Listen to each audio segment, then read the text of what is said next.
뉴스 속 깊숙한 이야기를 들어보는 인터뷰 시작합니다. 한미 정상회담이 불과 2주 남았는데 CIA의 우리 대통령실 도청 의혹이 불거졌고요. 대통령의 거부권이 날아든 국회에서도 여러 가지 일들이 있는 것 같습니다. 여당의 정책동 국민의힘 성일종 의원과 얘기 나눠보도록 하겠습니다. 안녕하세요. 네, 안녕하십니까. 이 제일 큰 이슈가 지금 CIA의 우리 대통령실 도청 의혹이잖아요. 국회 국방위 소속이신데 이 의혹에 대해서는 좀 어떻게 판단하고 계신가요? 사실 각국이 도청하고 있는 것은 공공연하게 다 알고 있는 사실이에요.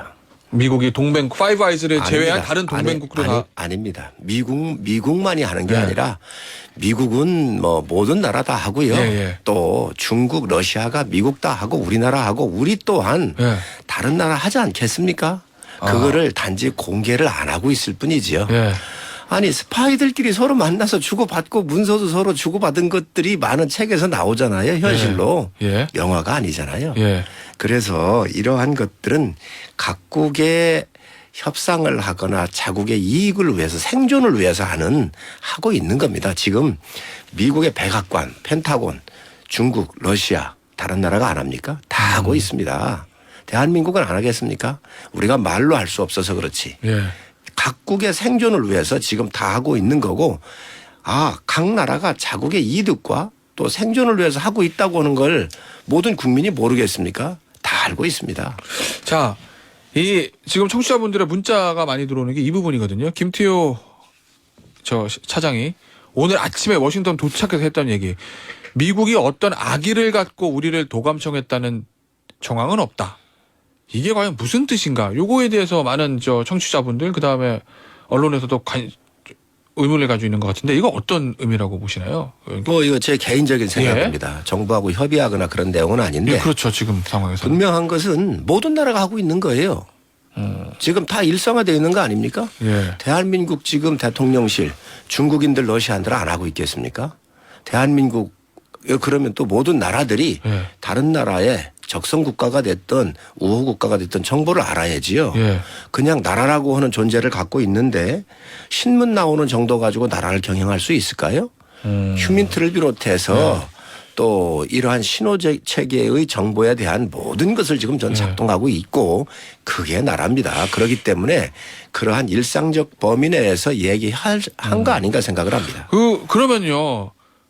말씀에 따르면 미국뿐만 아니라 중국, 일본, 러시아, 북한까지 우리 대통령실이나 우리 고위 기관들을 도감청할 수 있다 이런 얘기신데 할 수 있다가 아니라 하고 있는 거지요. 그럼 우리는 어떤 방비책 같은 그거를 우리가 막아야지요. 우리가 첨단의 장비라든가 여러 가지 보안의 모든 걸 동원해서 막는 것이고 외국 또한 그 보안에 대해서 또 적성 국가 다 자기들 그거에서 막는 거 아니겠습니까? 옛날에 스노든이 그 미국의 도청했던 내용 심지어 미리켈의 핸드폰까지 다 도청했다는 거 아닙니까? 그래가지고 이게 이제 그 발표를 했어요. 그때 난리가 났습니다. 특히 러시아는 가만히 있었어요. 아무 얘기를 없었다 그래요. 중국이 좀 반응을 좀 했어요. 그리고 독일이 미르켈 총리가 핸드폰이 도감청됐다고 그러니까 좀 반응을 했고 항의를 했는데 다음에 백악관을 독일이 감청하다가 들켰잖아요.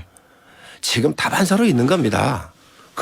지금 우리만 예를 들어서 집중적으로 했다든지 했다고 한다면 심각한 문제가 될 수도 있겠죠. 이거는 각국이 생존을 위해서 모든 나라가 하고 있는 것이다. 근데 이런 건 있지 않습니까? 그게 사실은 말씀하신 건 도감청 각국이 서로를 정보의식에서 도감청하고 있다. 이게 만약에 공공연한 사실이라고 하더라도 그게 공개된 것과 공개되지 않는 것은 전혀 다른 문제인데 어쨌든 미국이 우리나라 대통령실을 도감청하고 있을 것 같다라는 의혹이 지금 제기된 이상 이건 좀 다른 문제 아닌가요? 우리가 모르고 있었던 거랑 공개된 상황과는요. 공개와 비공개의 이 차이가 있잖아요. 그런데 여기에 공개를 한 거 보니까 좀 특이하더라고요. 제가 이렇게 봤더니 와우마우라고 하는 방에서부터 했거든요. 이 목택동과 관련되는 와우마우라고는 방에서 했는데. 그 목택동과 관련된 방인가요? 마오가 마호. 마오. 예. 이제 중국 발음으로 마오잖아요. 와우마우라고 하는 방에서부터 이게 나왔는데 지금 중국이나 러시아의 정보는 이 안에 없어요. 지금 우크라이나 전쟁을 벌이고 있지 않습니까? 예. 그러다가 보니 자유진영에 대한 것들만 있어요. 그리고 여기에는 모사드, 영국, 프랑스 다 있지 않습니까? 예. 자, 그런데 여기에 왜 러시아나 중국은 없느냐는 거지요. 그래서 이런 것을 여러 가지 보면 이 정보는 가공이 됐다라고 하는 추측을 하는 것들을 추측을 가지고 있는데 이런 부분을 우리가 좀 눈여겨볼 필요가 있다고 생각을 해요. 혹시 미국과의 지금은 대통령의 국빈 방문 굉장히 중요한 외교 행사를 앞두고 있어서 대통령실이 미국에 대해서 이 부분에 대해서 강력히 항의하거나 그런 부분에서 조금 주저주저하는 부분은 없습니까?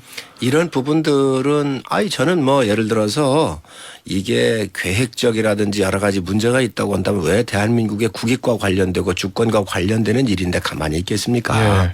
당연히 따질 것이고요. 그렇지만 이런 일상의 일들은 예를 들어서 전 그런 생각을 해봅니다.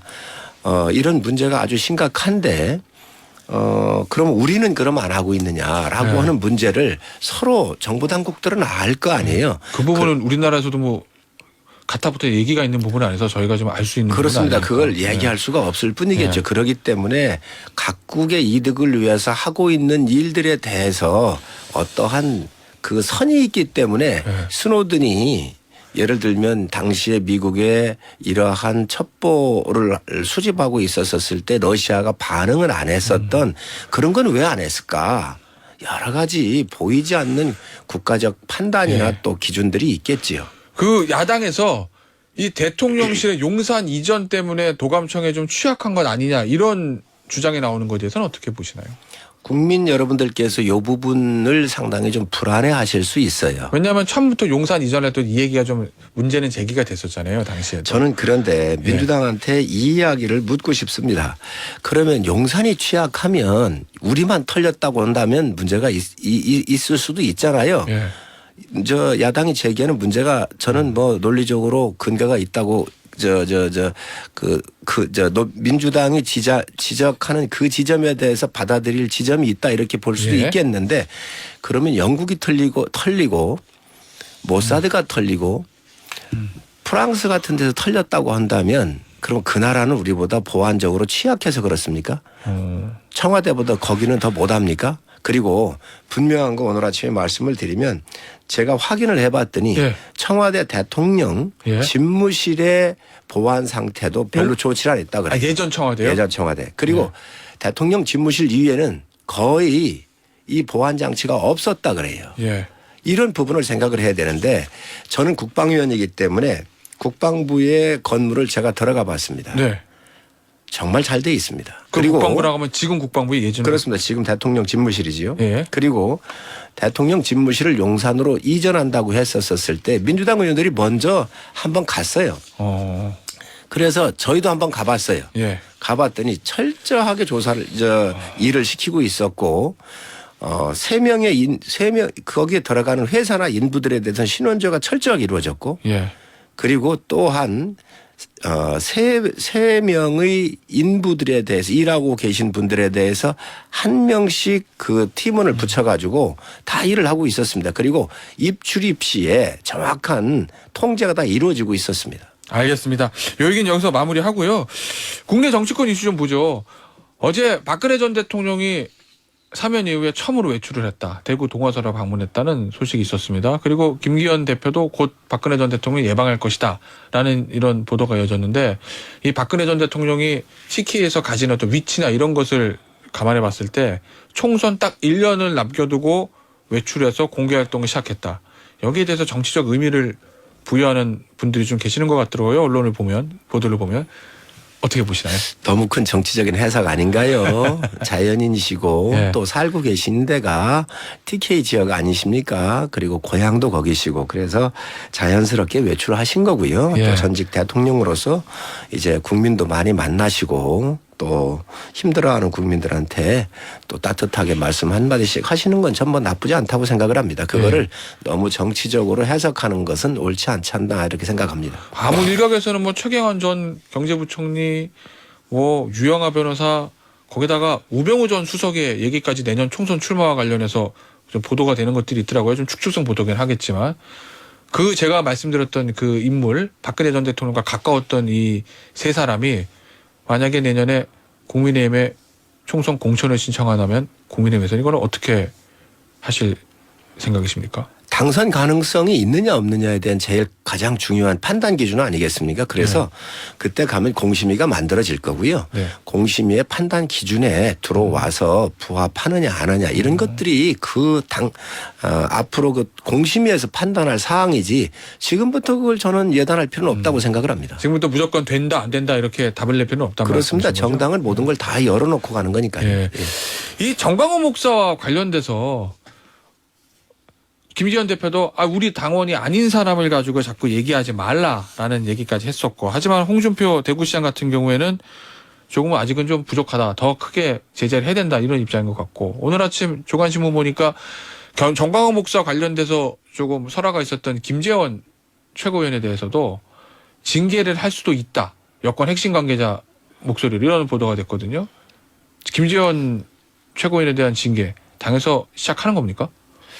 좀 어떠한 사안보다도 좀 중하다고 봐야지요. 특히 5.18 같은 경우는 이제 정말 그 현대사의 비극적인 그러한 일이 일어난 거잖아요. 이 민주화 운동하는데 얼마나 고귀한 생명들이 희생이 됐습니까? 민주주의를 지키기 위해서. 이러한 우리 현대사에서 특히 민주주의를 이행하고 하는 과정에서 그러한 고생하셨던 분들에 대한 폄훼 같은 경우는 없었으면 좋겠다는 말씀이고, 이런 부분들을 좀 중히 보지 않나 생각을 합니다. 그럼 징계의 가능성도 있다는? 뭐 저는 얼마든지 열려 있다라고 봅니다. 알겠습니다. 마지막으로 이것만 좀 여쭐게요. 최민희 전 의원의 방통위원 선임에 대해서 여권에서는 대통령이 임명을 하면 안 된다라는 얘기까지도 나온다고 지금 보도가 되어 있는데 어떻게 생각하시나요? 최민희 전 의원의 방통위원 선임. 그 모든 게 이런 임명 같은 거 할 때는 비교적 국민의 눈높이나 상식적으로 맞아야 되지 않나요? 최민희 의원 같은 경우는 저는 방통위원회 상당히 부적격자라고 생각을 합니다. 그 이유는 우선 여기에 많은 전과가 있어요. 허위 사실을. 그런데 방통위원은 가가지고 허위 뉴스나 가짜 뉴스 같은 경우, 허위 정보나 가짜 뉴스를 퍼뜨리는 사람들에 대해서 단속해야 될 책임이, 공정방송에 대한 책임이 있지 않습니까? 그런데 여기에 보면은 여러 가지 허위 사실 유포를 해서 벌금을 받고 한 그런 게 있습니다. 또 21년도 SNS에 보면 이재명 지사는 성공한 전태일이라고 말한 적도 있습니다. 이거 그러면 이게 국민 눈높이에 맞을까요? 그리고 또 방송통신 관련 사업에 종사를 하면 안 되는데 여기에 한국정보산업협회 부회장으로 활동을 22년 3월까지 했거든요. 그래서 이러한 법적 사항에도 맞지를 않습니다. 그래서 그 부분에 대해서 문제 제기한다고 하면 옳은 거 아닌가요? 근데 이거 대통령이 임명을 안 할 방법이 있는 건가요? 어제 조홍천 의원은 법상은 임명을 안 할 수는 없다, 뭐 이런 얘기를. 전에 문재인 정부에서도 그런 전례가 있었습니다. 문재인 정부에서 대통령 임명하지 않은 전례가 있다. 있었습니다. 알겠습니다. 그럼 대통령 임명 안 하는 게 맞다는 말씀이시군요. 저는 다른 분을 좀 추천해 주셨으면 좋겠습니다. 또 방송이라고 하는 것은 공기적인 거잖아요. 모든 분들이 공평하게 들어야 하잖아요. 한쪽에서 불편한 게 있으면 한쪽에서 또 좀 거기에 중도적인 인물로 이렇게 해 주시는 것이 협치라고 생각을 합니다. 하나만 더 여쭤볼게요. 이 양곡법 대통령의 거부권 행사가 있었는데 그 이후에 뭐 간호법이니 뭐 노란봉투법이니 대통령의 거부권, 야당이 추진하면 야당이 통과시키면 대통령이 거부권 행사하고 이런 게 반복될 수도 있다는 우려가 나왔는데, 지금 간호법에 대해서는 당에서 중재안을 당정에서 낸다고 하지 않습니까? 뭔가 신임 윤주혁 원내대표가 이 여야의 격한 충돌이 반복되는 거, 이걸 좀 부담을 느껴서 뭔가 이제 협치의 길을 트는 거다, 뭐 이렇게 저희가 봐도 되겠습니까? 모든 방법을 다 열고 해야지요. 그리고 간호법 같은 경우는 저는 충분히 협의해 볼 만한 부분이 있다고 생각을 하고요. 예. 아마 신임 원내대표께서 각 직역 간에 또 갈등이 있지 않습니까? 의사와 간호사와 또 물리치료사 조무사 이런 분들에 대한 각 직역들이 있습니다. 그래서 그런 부분들을 전체적으로 엮어가지고 공통의 분모를 찾는 게 정치력이고 또 야당하고 협상하고 또 각 이익단체하고도 협의할 부분인데 이런 부분을 신임 원내대표께서 또 신임 당대표께서 아마 하시고 계신 것 같습니다. 알겠습니다. 오늘 여기까지 듣도록 하겠습니다. 지금까지 국민의힘 성일종 의원이었습니다. 감사합니다. 네, 감사합니다.